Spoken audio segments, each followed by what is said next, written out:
Yeah, Khabib, you know, again, I always said, wait till we get a Muslim world champion, you know, 3 billion Muslims or whatever. Right. But the problem was is that then he went out on the Muslim tour. He hit Saudi, Abu Dhabi, you know, Qatar, all these places. They rained on him, you know. Right. So he made so much money. Yeah. Not to fight. That's it. You know, once you make too much money, you're not hungry no more. And his dad passed away, which I think had a lot to do with him not wanting. Welcome back, MMA enthusiasts, to what might just be the most analytical and comprehensive breakdown of the year. Today, we are diving deep on when principles clash with revisionist history. Khabib strikes with an iron fist, while Chuck Liddell and DDP take center stage. In the world of mixed martial arts MMA, empires are built on blood, sweat, and tears. But above all, they are built on a story. For years, the retirement story of the Dagestani legend Khabib Nurmagomedov has been viewed as one of the most noble and human tales in sports history. An undefeated champion ruling the lightweight division at 29-0, laying his gloves in the center of the cage in tears after the passing of his father, promising his mother that this would be his final night. Yes, bring him to the mat. Bring him to the mat, George. Oh, he's bring heavy. him to the mat. Oh, at least get to the mat. That's a lot of weight. I can't even get him to the mat. Break those hands, Chuck. Hips out. Hips out. Come on. Get him up, George. Right there. Oh, be careful. Be careful. Be careful. You're good. You're good. No. You're all right. See your head all right? Yeah, that's fine. Oh, you all right? Look at that. Somebody get. But what happens when the man running this empire, UFC President Dana White, decides to rewrite history? What happens when the promotion's marketing machine tries to twist a story of loyalty and vows into a mere tale of greed and millions?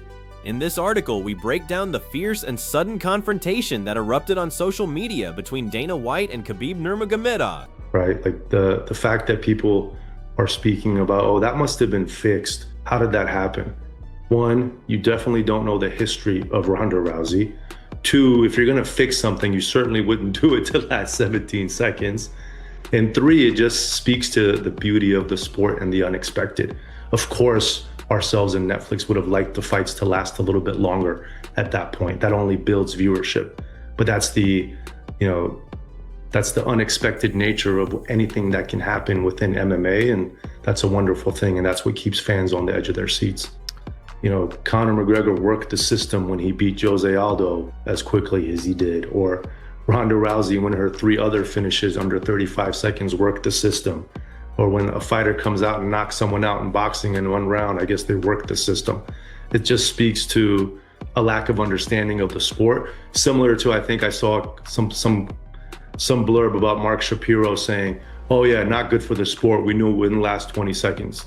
The entire UFC Ronda Rousey train was built on quick finishes, right?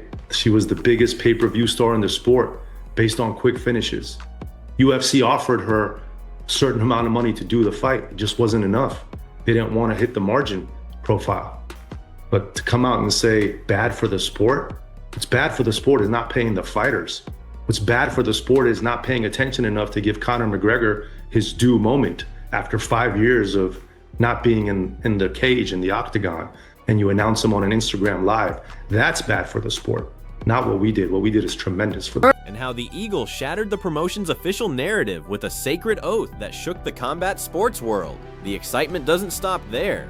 We will also take a quick look at other breathtaking moments. Legend Chuck Liddell narrowly escaping a brutal knockout, and middleweight champion Dricus du Plessis, DDP firing verbal missiles at the Chechen sensation, Khamzat Chimaev, Yenem, Lisselwiam Han Strace and Jeka Duadmi Miosic, Kurdadatix, Nalan Hamdev, Manim Lijilms at out in John the meal times in Prum, Jistabel Kwan Nan Non Here. In Destapai Bean Nalistron, Jin, Pedin More Missile Nade, Wines Beedusselham Nistohans, Einjat this Nimedwar.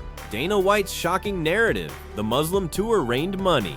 The controversy ignited when an interview Dana White did a few months ago suddenly went viral on social media.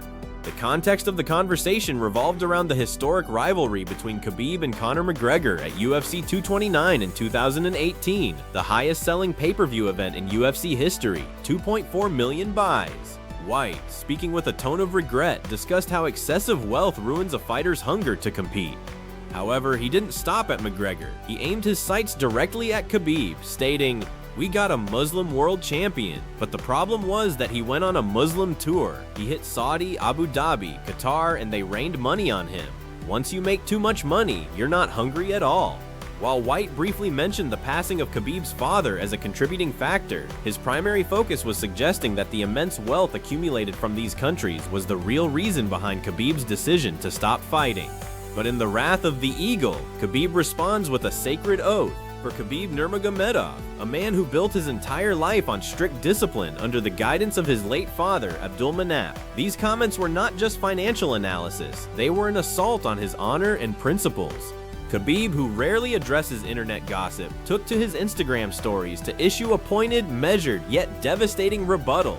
Using the most serious and binding form of oath for a devout Muslim, Khabib wrote, First stream since the announcement.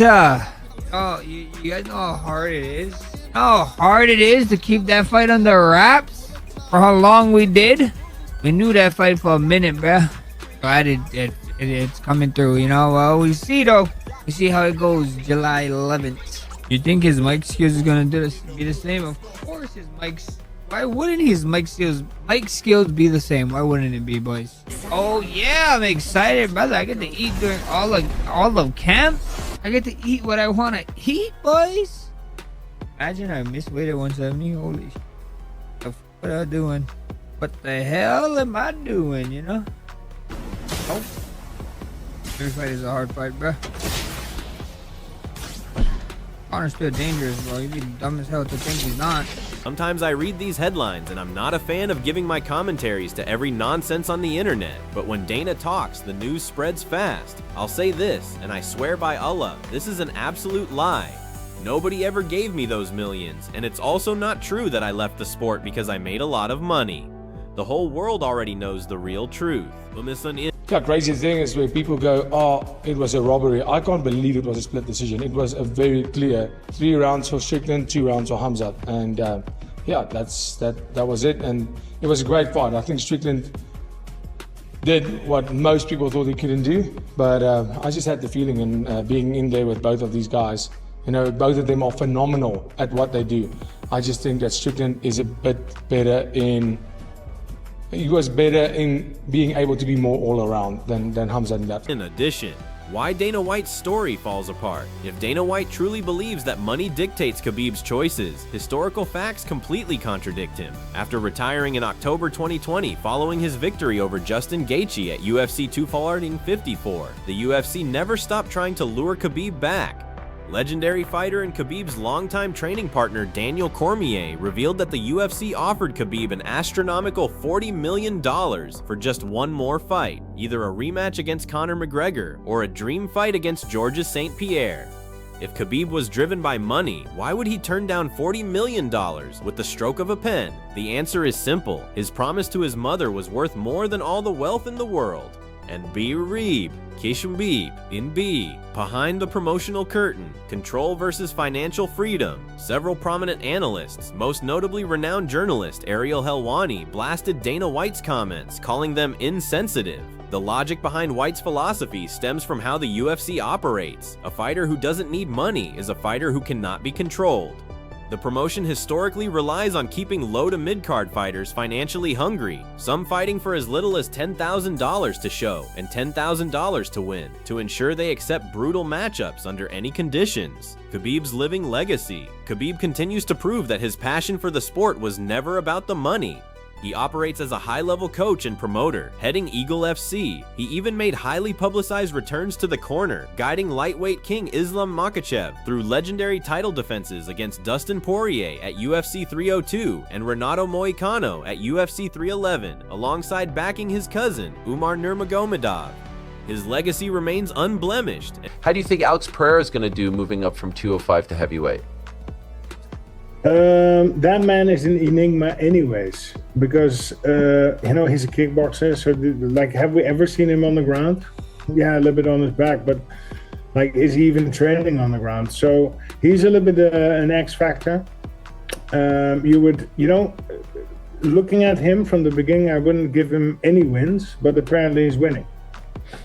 Like from the beginning, his entry into of course, the UFC. He's not turning ground. Like, what ground skills does the man have?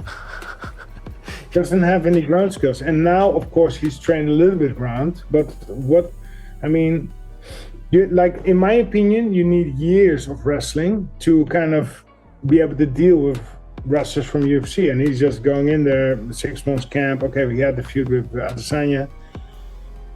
Yeah, but not really tested on the ground, I think. Wow, so all of this has surprised you. This legendary run of his has surprised you. Yeah.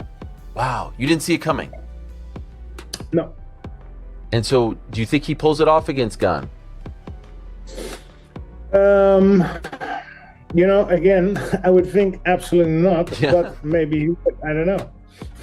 And Dana White's revisionist history failed to scratch it. Quick hits from the cage. Liddell and Chimaev. Chuck Liddell narrowly escapes a KO. Chuck Liddell nearly KO'd. In a terrifying moment that looked like a prank or a sparring session gone wrong, footage surfaced showing UFC Hall of Famer the Iceman, Chuck Liddell narrowly dodging a brutal near knockout blow during an exhibition or friendly demonstration. The clip had longtime fight fans holding their breath, given Liddell's extensive history with knockout losses toward the end of his career. DDP slams Khamzat, DDP slams Khamzat, DDP slams Khamzat. Meanwhile, the verbal warfare in the middleweight division heated up.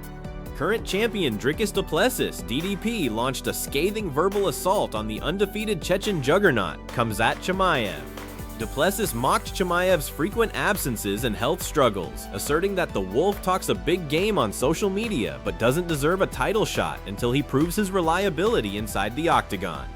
Dreit, Windemming and Honor, dive in peace. Ultimately, MMA remains a battlefield of both fists and narratives. Dana White's attempt to frame Khabib's retirement as financial complacency hit a brick wall of Dagestani truth. Khabib Nurmagomedov proved that there are things in this world that money simply cannot buy: a man's word, a sacred vow, and devotion to family. No matter how much the promotional machine tries to alter the past, history will always remember that night in October 2020 when the champion wept and walked away from millions just to keep a promise to his mother. Interactive section, voice your opinion. Now, we want to hear from you, the hardcore MMA fans. Drop your thoughts in the comments section below regarding these hot topics. 1 point. Do you think Dana White genuinely believes the Muslim tour ruined Khabib's hunger? Or is he just frustrated that he couldn't control or lure Khabib back with a $40 million offer? 2. Khabib swore by Allah that Dana's claims were an absolute lie. How do you view Khabib's legacy today compared to other UFC legends who kept fighting just for the paycheck? 3. With Dricus du Plessis, DDP slamming Khamzat Chimaev, who do you think wins if they finally lock horns inside the octagon for the middleweight championship? Let us know your predictions and analysis below.